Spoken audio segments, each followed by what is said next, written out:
7 जून 1962 पे पाकिस्तान ने अपना पहला रॉकेट फ़िज़ा में रवाना किया, जो बालाई फ़िज़ा में कुर्रे अर्ज़ से 80 मील की बुलंदी तक पहुंचा।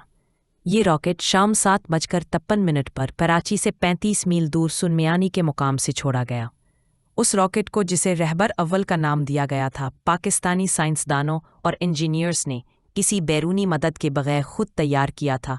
अलबत्ता इसका सोडियम का ईंधन जियोफिज़िक्स कॉरपोरेशन ऑफ अमेरिका से ख़रीदा गया था।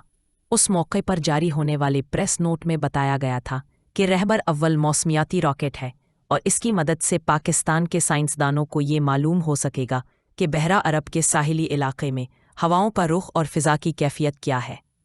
इन मालूमात से साइंसदानों को बादलों, तूफ़ान और मौसम का अंदाज़ा लगाने में भी मदद मिलेगी। पाकिस्तान खलाई दौड़ में शामिल होने वाला दुनिया का 10वां, एशिया का 3रा और आलम इस्लाम का पहला मुल्क था। उस वक्त तक जो ममालिक फ़िज़ा में रॉकेट रवाना कर चुके थे, उनमें अमरीका, रूस, बरतानिया, France, Sweden, Italy, Canada, Japan और इसराइल शामिल थे।